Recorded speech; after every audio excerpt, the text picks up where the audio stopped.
selamat pagi. Balik lagi di channel YouTube aku bareng aku Atifah Utami. Buat teman-teman yang baru mampir di channel YouTube aku dan mau tahu tentang apa yang aku lakuin di beberapa negara di Eropa, kalian bisa cek di video pertama aku tentang Erasmus Mundus, Join Master, dan beberapa video lainnya. Nah, aku bakalan sharing terkait pertanyaan teman-teman yang mau aku sharing tentang culture shock dan pengalaman hidup aku di so far aku di Spanyol dan di Portugal. Jadi gimana sih rasanya tinggal di sini dan hal-hal apa aja yang bikin aku shock dan hal apa aja yang bikin aku betah di sini? Saksikan terus.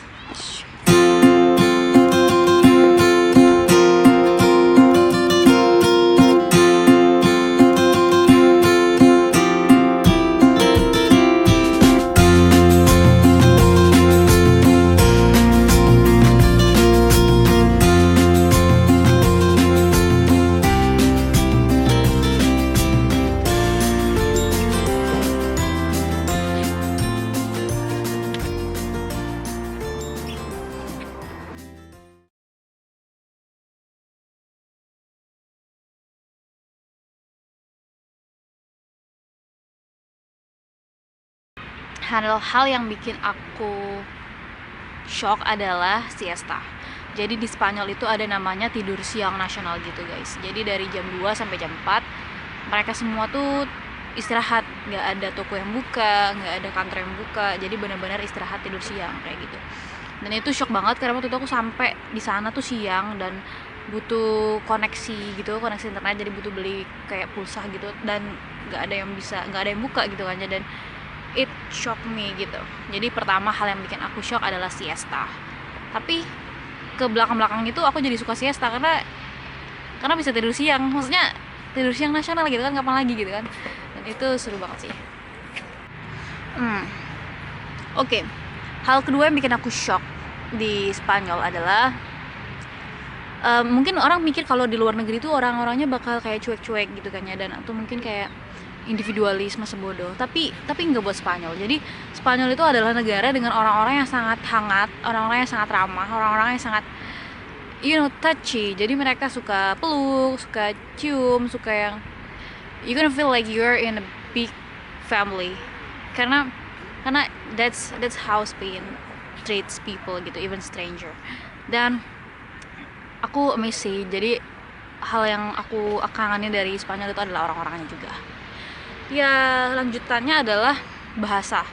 Jadi meskipun bisa bahasa Inggris, tapi kalau kalian ke Spanyol, karena bahasa Spanyol itu adalah bahasa ketiga atau keempat terbanyak digunakan di dunia setelah bahasa Inggris dan bahasa Cina. Ke Spanyol kalian seenggaknya bisa sedikit bahasa Spanyol, kayak muchas gracias, kayak minta tolong, por favor, kayak gitu, please, dan hal-hal dan bahasa-bahasa sederhana yang buat survive seenggaknya kalau di jalan atau ke toko atau dimanapun itu. Jadi aku shock karena nggak banyak, mungkin karena Cordoba ya, jadi nggak banyak dari orang-orang di sana yang pakai bahasa Inggris. Jadi kita benar-benar dituntut untuk bisa setidaknya untuk percakapan bahasa Spanyol kayak gitu.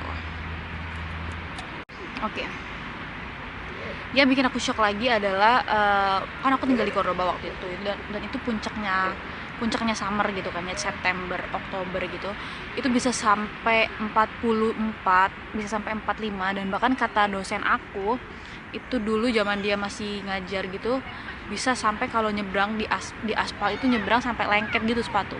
Jadi emang sepanas itu guys, sepanas itu gitu, kayak panas banget emang. Aku aja beli kayak sunscreen gitu ya, yang SPF-nya tuh yang tinggi.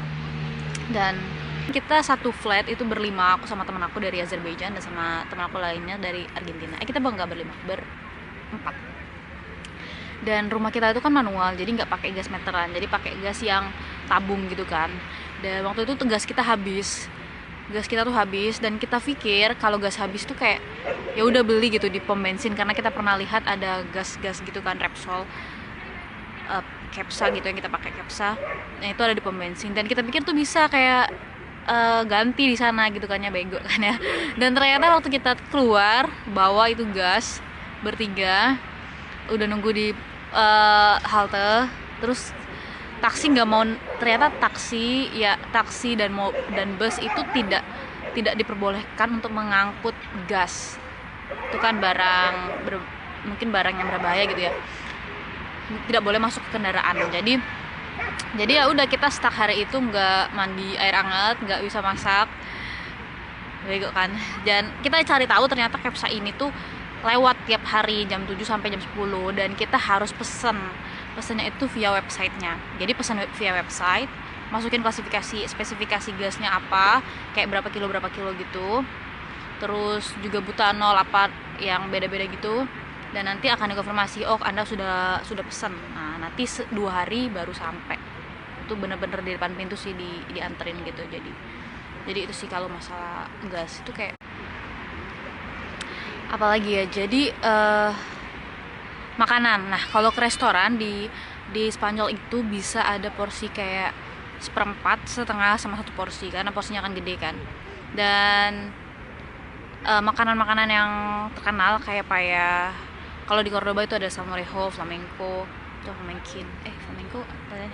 ya gitu deh pokoknya, kayak sosis gitu. Dan aku paling suka itu salmorejo itu kayak sup yang dibuat pakai kayaknya kacang, bawang putih, tomat kayak gitu kan. It's strong. Kata teman-teman aku nggak ada yang suka, tapi it tastes very delicious, buat original banget. Kayak aku nggak pernah nyobain makanan itu sih, dan itu enak banget menurut aku. Dan kalau paella itu sebenarnya aslinya itu dari Valencia. Jadi di Valencia itu aku malah nggak nyoba paella. Dan di Cordoba paella itu emang enak banget sih, ada seafood, daging gitu, ada yang vegetarian. Jadi buat kalian yang mau ke Spanyol jangan lupa coba itu. Dan ada namanya kayak snack gitu kecil-kecil, tapas. Jadi kayak tapas atau tapa. Jadi kalau duduk gitu ngobrol, jadi orang Spanyol itu suka banget duduk-duduk gitu kalau sore atau habis siesta atau pagi gitu ya. Jadi mereka tuh kalau duduk tuh pasti kayak minum dan juga makan itu tapas itu. Jadi kayak snack-snack gitu kecil-kecil. Gitu. Dan yang aku perhatiin sih, aku suka merhatiin orang gitu, dan di Spanyol dan di Eropa sih kayaknya mudah banget gitu menemukan kakek, nenek, atau orang-orang yang sudah berusia itu ke mall sendiri, belanja grocery sendiri, dan mereka tuh independen banget. Mereka itu kayak, ya mungkin karena kata teman aku ya, mungkin karena anak-anaknya juga nggak di rumah gitu kan, udah keluar negeri atau kemana kerja jauh, jadi mereka benar-benar independen gitu. Itu yang aku lihat. Dan lagi di sini tuh, nah di Spanyol terutama, aku tuh ngerasa aneh banget ketika keluar itu pakai sendal. Itu kayak gembel rasanya tuh ya. Jadi orang-orang Spanyol tuh bener-bener stylish gitu loh, dress up terus gitu, dan full make up terus gitu yang aku perhatiin ya. Jadi mereka tuh kayak cantik-cantik, wangi-wangi gitu, dan bener-bener setiap hari tuh well dressed gitu. Meskipun cuman ke grocery, meskipun cuman ke let's say keluar rumah kayak gitu ya. Jadi kalau nggak pakai sepatu tuh aneh banget. Aku pernah kayak gitu, cuma pakai sendal rumah gitu sama kaos kaki, dan it's weird, I look very weird. Jadi kayak aneh banget gitu. Tapi ya nggak apa-apa sih, terserah. Kalau teman-teman yang rasanya nyaman aja pakai sendal, aku rasa sih fine aja.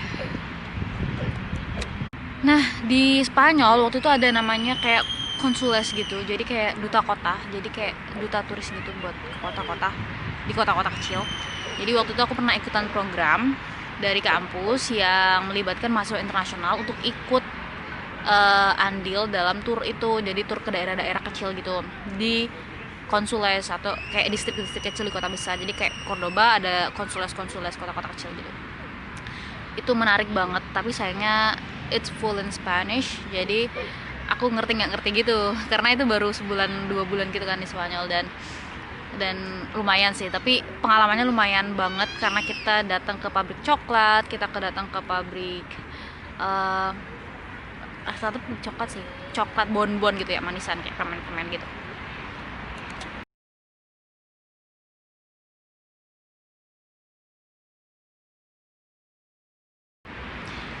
Nah lanjut nih ya, karena tadi udah Spanyol, kayaknya udah banyak tuh dari siesta, makanan, suhu, orang-orangnya, bahasanya. Sekarang kita lanjut ke Portugal. Nah waktu itu aku pindah dari Spanyol ke Portugal, itu naik bus karena cuma 6 jam gitu, dari Cordoba ke Lisbon Oriente, itu naik bus 6 jam.